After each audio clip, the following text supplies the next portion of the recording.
There we go.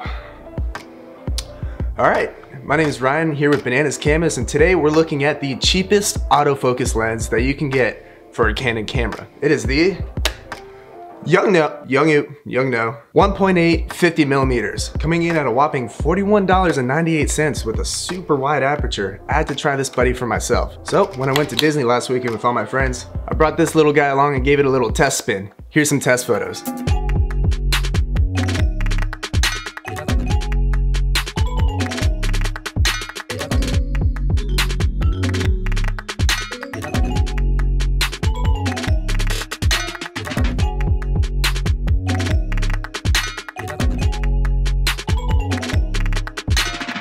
So I think some of those came out pretty cool, and I was able to capture some cool moments with this. But let's take a minute to talk about why you would want a lens like this and why they look the way they do. Starting off, it's in the 50mm focal range, which means that it's super pleasing to the eye and it's pretty close to what we see in real life, as opposed to something like a wide angle, which can make people's faces and architecture look all funky and fat head, skinny head, fat head.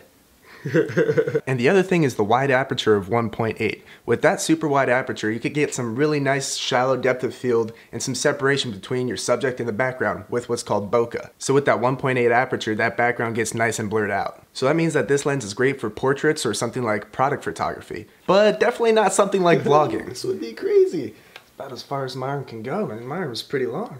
All right, now let's put it up against the Canon 50mm 1.8, literally the same lens, but this one costs $125. And for both of these lenses, you can check out the link in the description for up-to-date pricing, because with the holidays around the corner, it might be even cheaper. And just a quick note, those are affiliate links, so if you use them, they help the channel at no extra cost to you. Let's refer to some pictures of this banana to compare these two lenses. On the left, we have the Canon version, and on the right, we have the Yongnuo. So if we go ahead and zoom in, you can see that in the middle, they're both kind of okay sharp, but in the corners, they get kind of soft, especially wide open at 1.8. So let's stop down both of these to 9.0 to check out how sharp these can get. They both seem to be pretty dang sharp, but the background is almost in focus, and it's not looking as good as that nice blurry background as in the first shot. So let's find something in the middle. So it looks like for the sweet spot between sharpness and bokeh on the Canon camera, it's around 2.8 aperture. And for the Yongnuo, it's around 3.2, so it's almost there, but you just gotta stop down a little extra. And here's a quick comparison on the lens flaring that I saw. You can see that the Yongnuo is getting kind of wonky on the lens flaring here. So that's just something to watch out for if you're trying to get shots like that.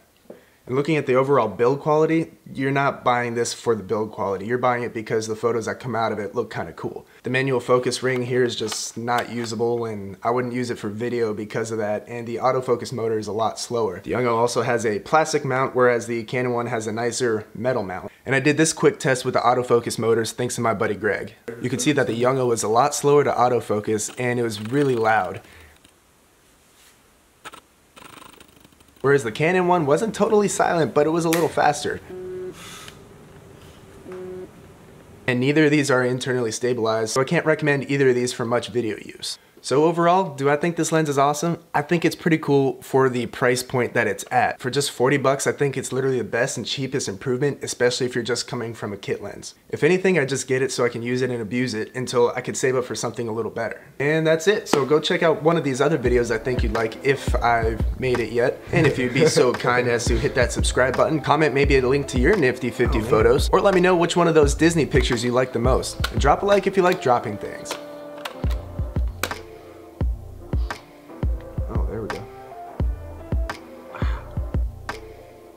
go.